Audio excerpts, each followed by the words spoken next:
Minesotta. 10th month, the 15th day of 22, so that's October 15th, 22. And I was baptized in the Catholic Church down in Minnesota. My dad's name was William Peter Corcoran, and he was married to my mother, Mary Meredith, and they had 9 boys and 7 girls. 2 boys were stillborn. But anyway, Morris, I think, died prematurely born, and Eugene Robert lived about 8 months, and he died of pneumonia, as far as I know. Pneumonia. So you said that the mortician or the county couldn't come out and get him, so you guys had to. What'd you have to do?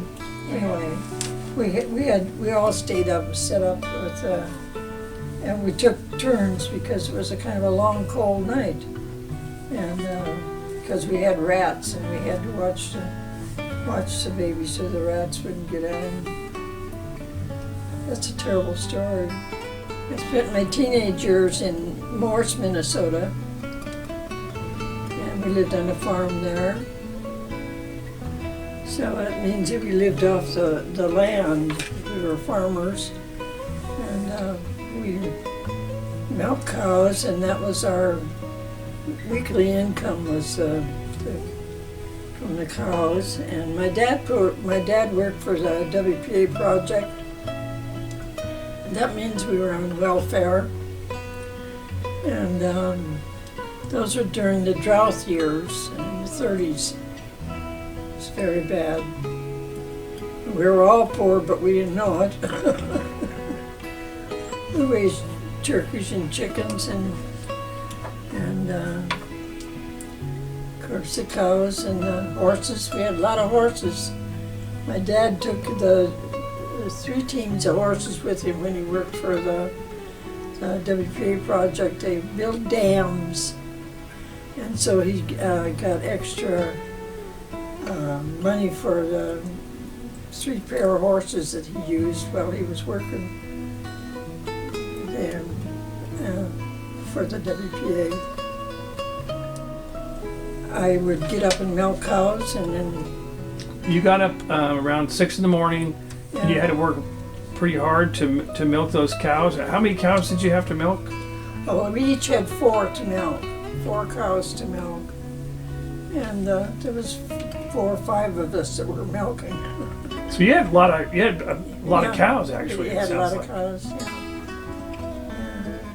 So you got the milk, and you said the milk was, you used that for the family, and then... Yeah, for the family, and we didn't sell the milk. We sold it, we used it to feed the calves. You had to give the milk to the calves, and then of course we used a lot of milk ourselves, and we separated the milk and sold the cream. So that you sold the cream to local, you said it was a creamery?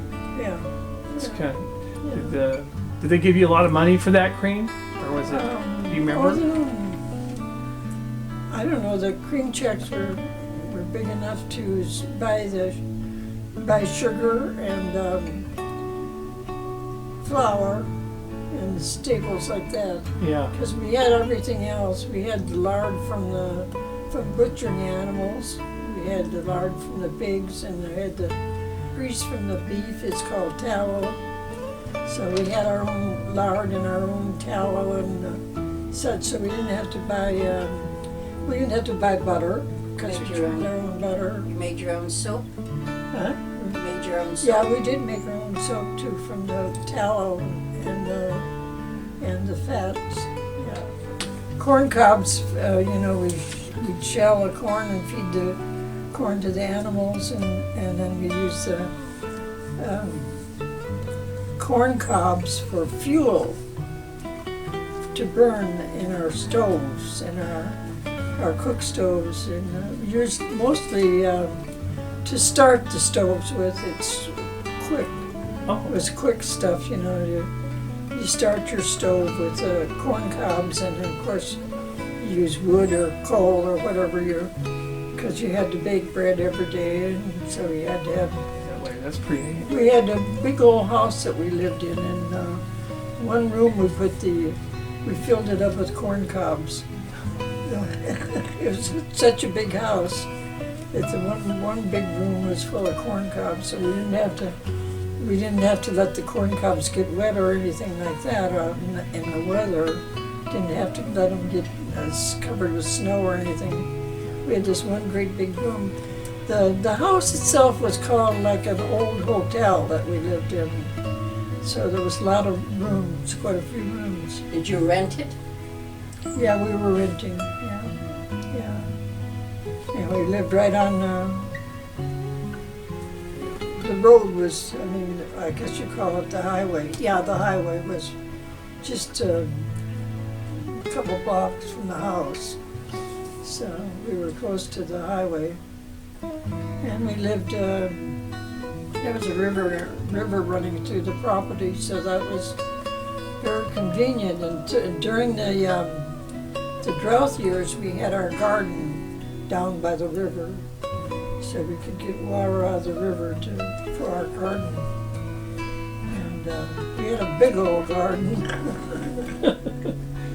Now, how far were you from town? From town, it was about 8 miles. Yeah. And we did have a car, as long as I can remember. But I know when I had to have my appendix operation, we had to go in a trailer. The horse pulled the trailer. I guess we didn't have any gasoline for the car. I don't know if we had a car when I had my operation, but anyway.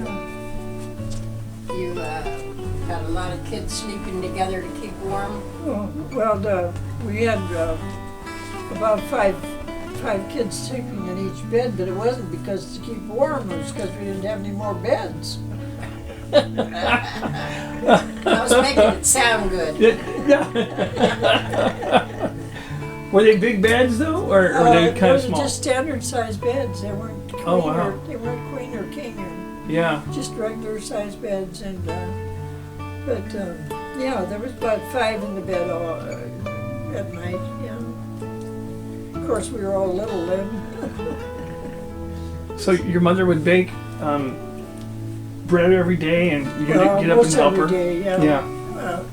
Well, she had us all trained at a very young age, so we could make the bread too. So she'd go off and have another baby, and we'd have to make our own bread. She was having babies quite often.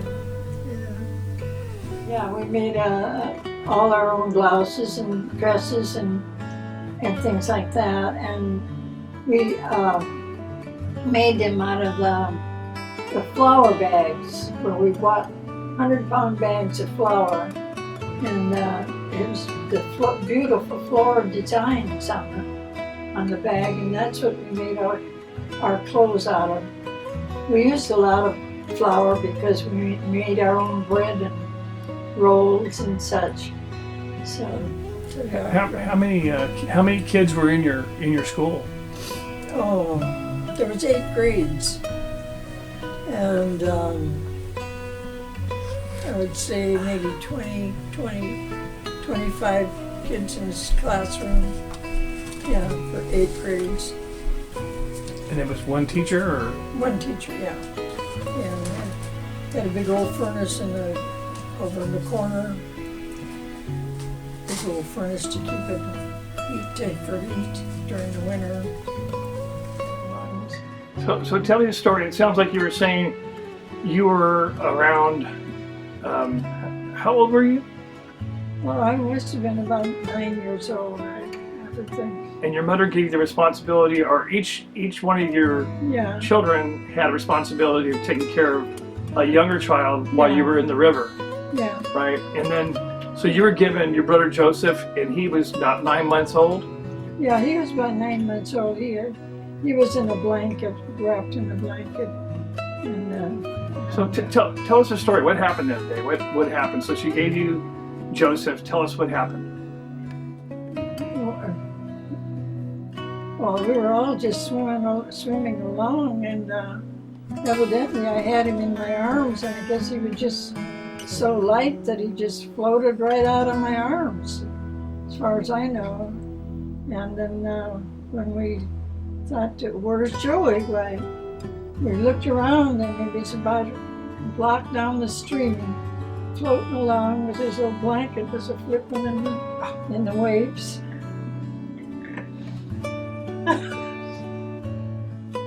Sorry. It wasn't too funny at the time. But no, that must have scared you. Now, did you guys got out of the water and headed on down and got to him, and he was okay? Yeah, we all run down there, and my mother went first, and she gave me the child that she was holding, and she went and got Joey, as far as I remember.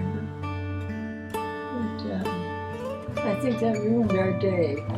Absolutely, and that was a lot of responsibility for you as being 7 years old to do that, and this kind of speaks to you guys probably had a lot of responsibilities. We always did, but in the water like that, that's pretty dangerous. And I'm sure I didn't know how to swim, but like I say, it wasn't very deep. My horse's name was Jenny. And Marion's horse was Nancy. And horse named Daisy. She was pretty. My Jenny had a colt every year. My Jenny horse, they had a colt every year. And anyway, we each had the horse, and we had to use him to herd cattle with. Because we had so many cattle that we had to take them out and over to other pastures because we didn't have enough grazing land at home. So we had to drive the cows about 5 miles, and then they would pasture for 3 or 4 hours, and then my dad, he usually came and helped us drive them home because it was a pretty big deal. You had to go on the road, you know. You had to bring the cows on the road for 5 miles, and so that was a daily thing. Every day? Huh? Every day you had to do that? Yeah, unless it was raining or storming real bad. And one day when we were out there, there was a beautiful car that was going across the prairie there where the cows were pasturing. And that's the time when that bank robber, what was her name? Bonnie and Clyde. And so everybody decided that beautiful car that was going across our pasture, that was Bonnie and Clyde. I can still remember, it was a beautiful car. Yeah. Yeah. But that was the big story there. That of course they couldn't use the highways so much, so they were going across the prairie there in that beautiful car. That's amazing. Now you said that you now did you go to high school or what? How far did you go in school? I just the 8th grade, and I went a couple days to agricultural school through a scholarship or something that was granted to me because I was pretty intelligent. I was pretty good with the books, but no, I didn't get to go very long. I stayed a little while with my sister Mildred and her husband and Morse, and went to school there for that short period of time. It was called the agricultural school. Now, how come you weren't able to go to high school? Oh, nobody went to high school in those days. Well, there was a few people that did go to high school, but they really had to scrimp and save in order to take the bus. And most of the people that went to high school went to Alberta, but in Morse was the only one was agriculture school. So it was.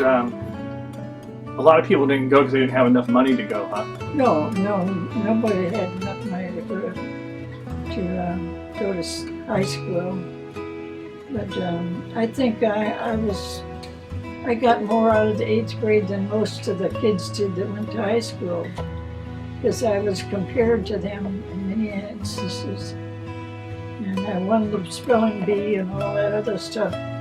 But so those that went to high school, they didn't seem to learn much. But that meant that you had to go to... According to my standards. Yeah. Now, so you had to go to work at a young age. Do you remember what your first job was and how old you were? The first job was taking care of a woman that was just about like I am right now. She had arthritis real bad, and she was mostly bedridden. And so I took care of her, and I took care of the house, and they had hired men, and so I had to do the cooking and the baking and take care of. Her name was Orphy. Her husband's name was Ermine. So their last name was Smith. I stayed there for, I would say, about a year. But then I started working in hotels and restaurants. So I liked that a lot better than I did the farm work. Yeah. So you were working at local in Morris? Huh? Yeah, you were working at hotels in Morris? Yeah, in Morris I worked in the Grand Hotel, it's called, on the corner of Main Street. I don't remember the names of the streets, but yeah, I worked in the restaurant part there of the hotel. And I liked that real well. From there I went on to other restaurant works in Bruton, Minesotta. That's where I met my husband. In the little Tabor's Cafe in Bruton. And anyway, that's when I got married. So tell us a little bit about how did you meet Buddy Glee? I was working in the restaurant, and he used to come there on Friday nights. Everybody went to town on Friday night. And that's when I met him. Yeah, and then I went and worked on the farm his mother had died, and they didn't have nobody to take care of the hired men and Buddy's dad. So I went there and worked on the farm there before we got married. So. And we were married in 1940, and we had 4 children, 1 son and 3 daughters, Hank and Sharon and Joanne and Clarine.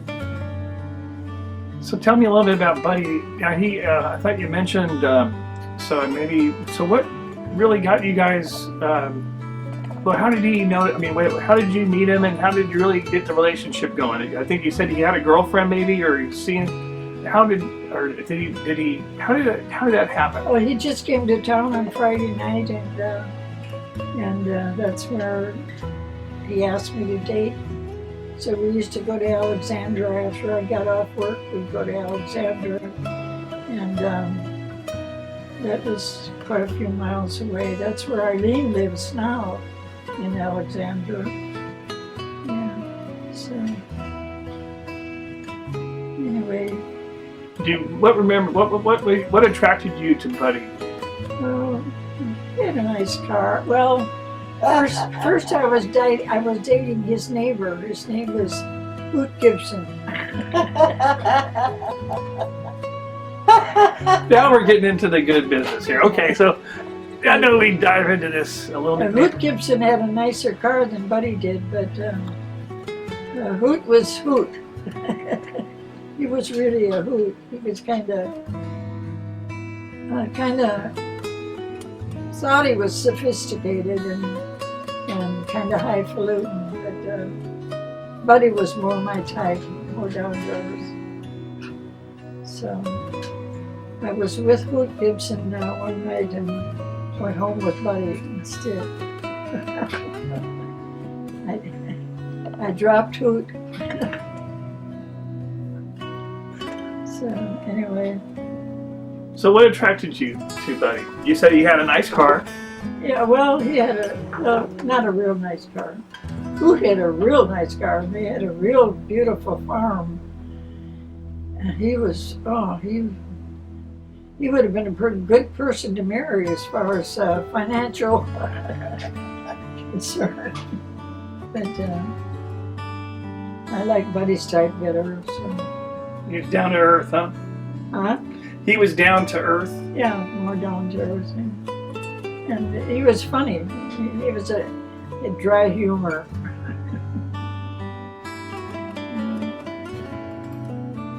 Yeah, that's about the end of my courting days, and then got married. And we lived on the farm with Grandpa for a few years, and then we had our own farm out by Bruton. And I don't know. And Sharon was born in 45, and Jojo was born in 50, and Clara was born in 53. So what time did you guys actually move out to California? Oh, well, then we sold the farm. No, the farm in the first farm we had. We sold it, and a storm destroyed the building, the barn, and the silo. But we had already sold it, and the insurance took care of that. And then we bought another place out by Terrace, Minnesota. And it was a small farm, and it didn't supply enough income. So Buddy worked at the filling station, or he was manager of the filling station in Bruton, and took care of the farming part too. Do you remember what the name of the filling station was? What? Filling station was Standard. Oh, Standard. So he was a manager at the Standard filling station at Bruton. Yeah, yeah. Now I heard, you told me too that he did fur trapping, or he was selling or trading furs. Oh yeah, that was when we were on the farm. Oh, okay. That was when we were first married. He was a fur buyer. Yeah. Yeah, how long did he do that? That sounds quite interesting. Oh, he did that. Oh, he was doing that before I married him too. Yeah. So I don't know. He was. I would say maybe 10 years. I don't know. Now, did he go out and hunt and get the furs? No, he just was a fur buyer. Oh, I see. Yeah. The people would bring the furs to the house, and he had a station there. I guess he called it a station in the garage where he bought the furs. And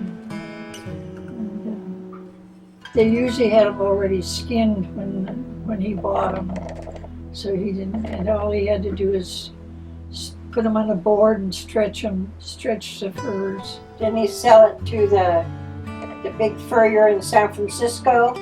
Not in San Francisco, Alexander. His name was Percy Ross. Was his boss, and that's the man that invented plastic. Oh, really? Yeah, he invented plastic. Yeah, so he's got to be a billionaire. You know, everything is plastic now. Yeah. Yeah, but he invented plastic. So Grandpa Buddy traded furs, Yeah. and he worked for Percy Ross. Percy Moss. Oh. He bought the furs and then he sold them to Percy Ross. Percy Ross was a fur buyer, but distributor. Yeah. I would say he was where he distributed the furs to other companies that made stuff out of them, Yeah. made them into coats and stuff. It was mostly muskrats with mink that he was working with.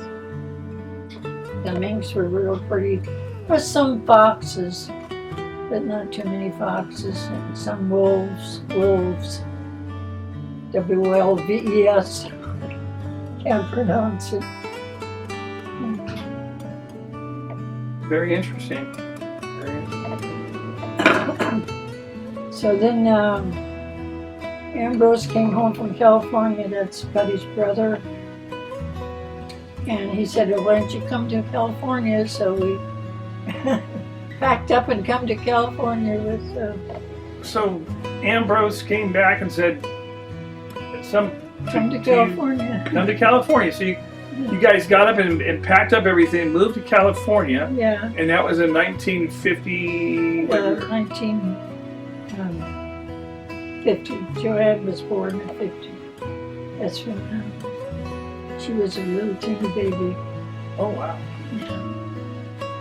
So what jobs did Buddy have a job when did you guys have any jobs? No, when he first came out here, he worked for Standard Oil, painting.